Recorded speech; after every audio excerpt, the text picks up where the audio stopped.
नमस्कार विद्यार्थी मित्र हो. तर गणित भाग 1 मध्ये आपल्याला विचारला जाणारा प्रश्न आज आपण बघणार आहोत. यामध्ये आहे पुढील समीकरणे अवयव पद्धतीने सोडवा.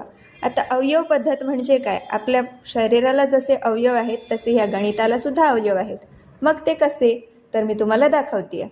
आपल्याला हे तिसरं पद दिलेलं आहे. या तिसऱ्या पदाचा पहिल्या पदाशी गुणाकार करून 54 एके 54 आपल्याला मिळालं, जे आपण इथे लिहिलेलं आहे. आणि त्याचे अवयव करायचे आहेत आपल्याला. आणि ह्या 2 अंकांची बेरीज आपल्याला ही मधली संख्या मिळायला हवी. तशाच पद्धतीने जर आपण करून घेतलं, बघा 9 54 आणि दोन्ही संख्या ऋण ऋण आपण चिन्ह असेल त्यांची बेरीज करतो आणि त्यांची बेरीज ही आपल्याला -15 मिळते, बरोबर. मग ही -15 बेरीज मिळाल्यावर या ज्या काही 2 संख्या आपण घेतल्या आहेत त्या इथे मांडून घ्यायच्या. 15चीच आपण फोड केली की नाही, 15चे अवयव काढले, मग त्याच ठिकाणी आपण ह्या संख्या लिहून घ्यायच्या.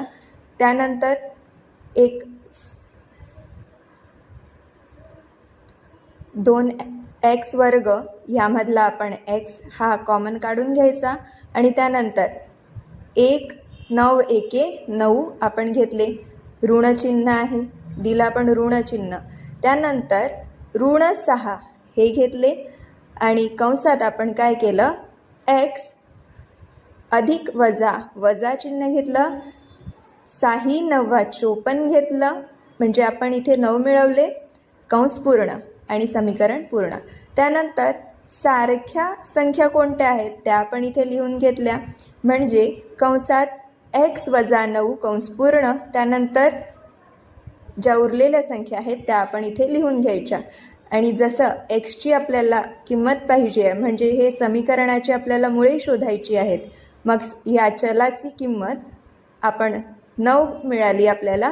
त्यानंतर दुसऱ्या चलाची किंमत ही आपल्याला 6 मिळाली. समीकरण पूर्ण करण्यासाठी, हे अवयव पद्धती पूर्ण करण्यासाठी आपल्याला काय लिहायचे आहे, दिलेल्या समीकरणाची मुळे 9 आणि 6 आहेत. पुढे सुद्धा एक समीकरण मी सोडवून दिलेलं आहे, ते सुद्धा नक्की बघा. अशाच पद्धतीने अजूनही सांगते. जर आपल्याला अशा पद्धतीने समीकरणे आली तर आपण कशा पद्धतीने त्या समीकरणांची मांडणी करायची ते सुद्धा मी इथे दिलेलं आहे. तुम्ही नक्की बघून जा आणि सराव करा.